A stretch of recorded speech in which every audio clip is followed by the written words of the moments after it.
صل على محمد وآل محمد.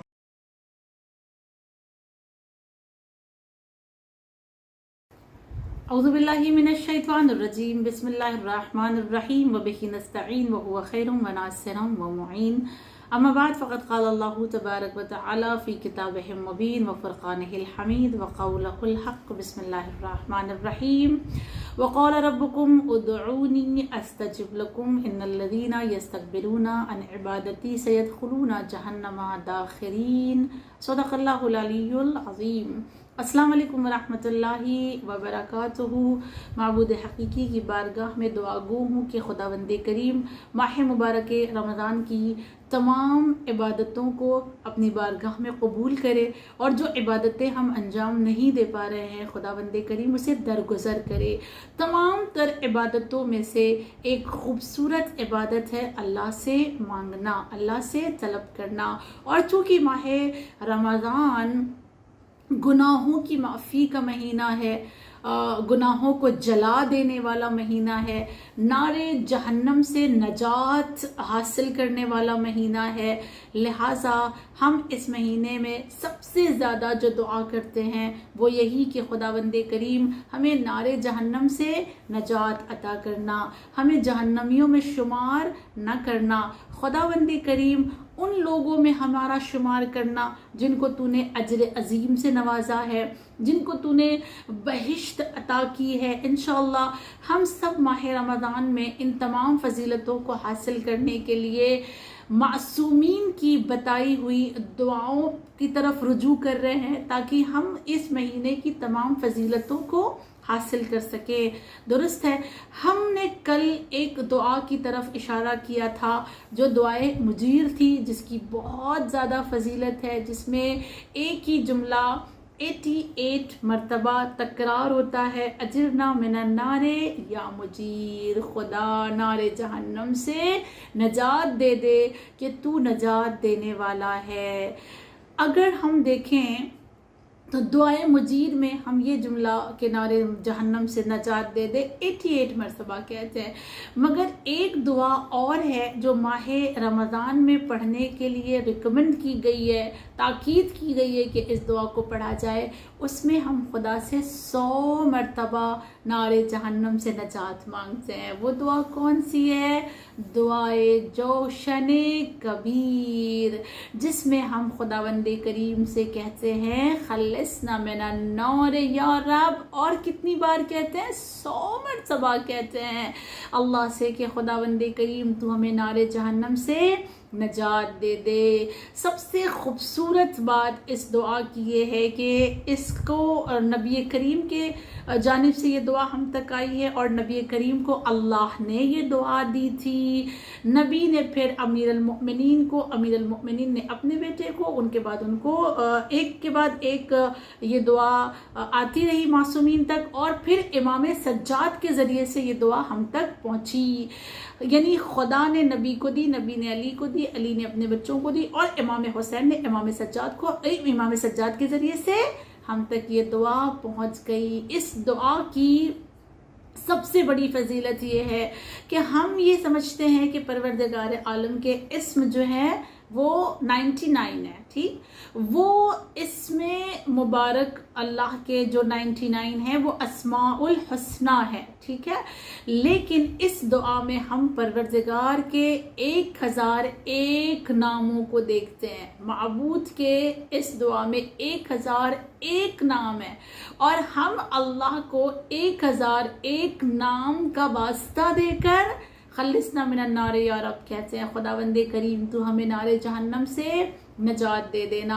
یہ دعائے جوشن کبیر، اس کا پس منظر کیا ہے؟ یعنی کہاں سے یہ دعا آئی ہے، کیسے یہ دعا اللہ نے نبی کو دی؟ اس کے لیے ایک چھوٹی سی داستان ملتی ہے کہ نبی کریم ایک جنگ کے دوران ایک زرہ پہنتے ہیں، اور وہ زرہ جو ہوتی ہے وہ بہت زیادہ ہیوی ہوتی ہے. زرہ یعنی جو جنگ کے ٹائم پہ پہنا جاتا ہے، جس کو جو تیر سے پروٹیکٹ کرتی ہے، وار جو دشمن کرتے ہیں، جو لوہے کی بنی ہوتی ہے، جس سے انسان محفوظ رہتا ہے دشمنوں کے وار سے. نبی نے زرہ پہنی، اور جب نبی نے زرہ پہنی تو چونکہ وہ زرہ بہت ہیوی تھی، بہت زیادہ وزنی تھی، نبی اس کا وزن اٹھا نہیں پا رہے تھے. یعنی ان کو بہت وزن لگ رہا تھا، ان کو دقت ہو رہی تھی، وزن نہیں اٹھا پا رہے تھے، ان دا سینس کی اس زرہ کے ساتھ نبی کے لیے اس جنگ میں شرکت کرنا تھوڑا سا مشکل ہو رہا تھا. اور جب اللہ نے اپنے حبیب کو اس طرح سے دیکھا کہ یہ زرہ کے ساتھ میرے حبیب کو تکلیف ہوتی ہے، لہٰذا اللہ نے جبرائیل کو بھیجا جوشن کبیر کے ساتھ، اور اللہ نے کہا جاؤ جا کر میرے نبی سے کہہ دینا کہ یہ جوشن کبیر ہے، زرہ کو اتار دے اور یہ دعا پڑھ لے. اسی وجہ سے اس کو جوشن کہتے ہیں. جوشن کا معنی ہوتا ہے زرہ، عربی زبان میں جوشن زرہ کو کہتے ہیں. کبیر یعنی بڑی زرہ. جو زرہ تم نے پہنی ہوئی ہے اس سے کہیں زیادہ بڑی زرہ کون ہے؟ یہ دعا ہے. اسے کہا گیا جوشن کبیر. لہذا نبی نے زرہ کو اتارا اور اتار کر اس دعا کی تلاوت کی، اور خداوند کریم نے نبی کی پھر حمایت کی. اس دعا کے لیے بہت ساری فضیلتیں وارد ہوئی ہیں. جس طرح مثال کے طور پر کہہ سکتے ہیں، روایت کے جملے ہیں کہ اگر کوئی انسان گھر سے نکلتے وقت اس دعا کو ایک بار پڑھ لے، یعنی کسی ایسے سفر پہ جا رہا ہے جو بہت زیادہ بڑا سفر ہے، لمبا سفر ہے، اور اس کو خطرہ بھی لاحق ہے اس سفر میں، تو اگر کوئی سفر سے پہلے یا سفر کے دوران اس دعا کو پڑھ لیتا ہے تو وہ پھر پورے سفر میں جب تک واپس پلٹ کر نہیں آتا محفوظ رہتا ہے. ایک ثواب اس کا یہ. اور پھر اس کے بعد دوسرے مقام پر اس کی فضیلت بتائی گئی کہ اگر کوئی انسان کفن میں اپنے ساتھ اس دعا کو لے کر جاتا ہے، یا اس کے کفن پر لکھ دیا جاتا ہے، یا اکثر ایسا ہوتا ہے کہ مرحوم کے ساتھ ایک الگ سے پارچہ رکھا جاتا ہے، اس پارچے پر یہ دعائے جوشن کبیر اور دعائے جوشن صغیر بھی دونوں لکھی جاتی ہے اور اس کے ساتھ رکھا جاتا ہے. حتماً ضرور آپ لوگ اپنے مرحومین کے لیے ان دونوں دعاؤں کا انتظام کر کے رکھیں، اپنے لیے بھی رکھیں. ہم سب کو جانا ہے، کہیں نہ کہیں ایک دن ہمارا بھی اس دنیا سے کوچ ہے، تو اپنے لیے بھی رکھیں اور اپنے بزرگوں کے لیے بھی رکھیں.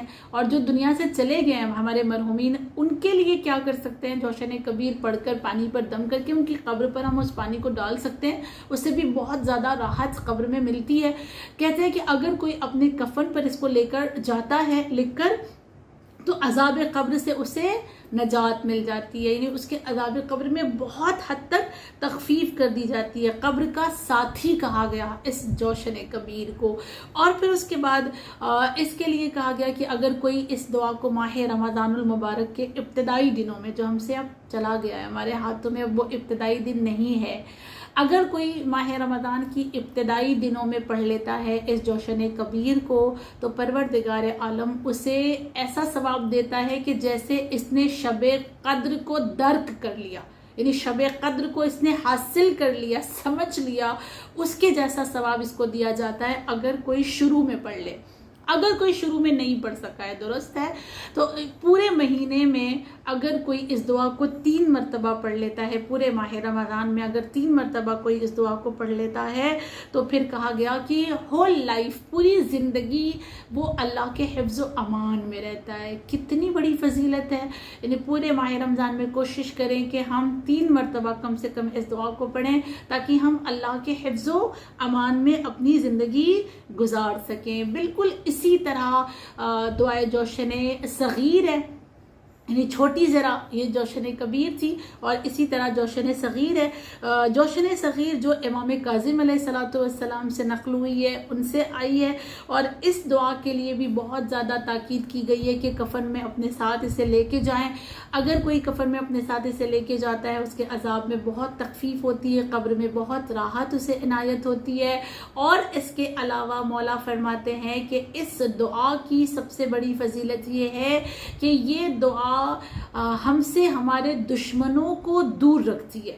یعنی دشمنوں سے اگر خوف ہے اور دشمنوں کا ڈر اگر ہمارے سامنے ہے کہ میں اگر باہر جاؤں تو دشمن مجھ پر حملہ کر دے گا یا دشمن مجھے کوئی نقصان پہنچا دے گا، تو اس دشمن کے جتنے بھی وار ہوتے ہیں ان تمام واروں کو پروردگار عالم اس دعا کے صدقے ختم کر دیتا ہے، فیل کر دیتا ہے آسان لفظوں میں کہا جائے، اور ہمیں اس دشمن سے، اس کے شر سے اللہ محفوظ رکھتا ہے۔ اور ظاہر سی بات ہے ہمارا اور آپ کا سب سے بڑا دشمن شیطان ہے۔ اللہ ہمارے بچوں کو، ہماری نسلوں کو اور خصوصاً ہم کو شیطان کے شر سے محفوظ رکھے۔ اس کے علاوہ کہا گیا کہ اگر کوئی انسان دعائے جوشن کبیر پڑھتا ہے تو اس کی دنیاوی تمام بلائیں، آفتیں ختم ہو جاتی ہیں۔ بلاؤں سے نجات کے لیے، آفتوں سے نجات کے لیے بھی دعائے جوشن صغیر بہت زیادہ مفید ہے۔ معبود حقیقی سے دعا کرتے ہیں خداوند کریم ہمیں اور تمام روزہ داروں کو، تمام عزاداروں کو آفات و بلا جتنے بھی ہیں دنیا میں، چاہے وہ آفات دنیاوی ہو، آفات سے اخروی ہو، آسمانی آفات ہو یا زمینی آفات ہو، پروردگار عالم ان سے ہمیں حفظ و امان میں رکھنا، ہماری حفاظت فرمانا۔ تمام عالم اسلام کے لیے میں دعا کرتی ہوں خداوند کریم ہر ایک کو دعائے جوشن کبیر اور جوشن صغیر کے سائے میں رکھنا۔ خداوند کریم بس ایک ہی دعا ہے تیری بارگاہ میں، ہر دن ظہور امام زمان میں تعجیل فرما، ہمیں ان کے اعوان و انصار میں شمار فرما۔ وآخر دعوانا الحمد للہ رب العالمین۔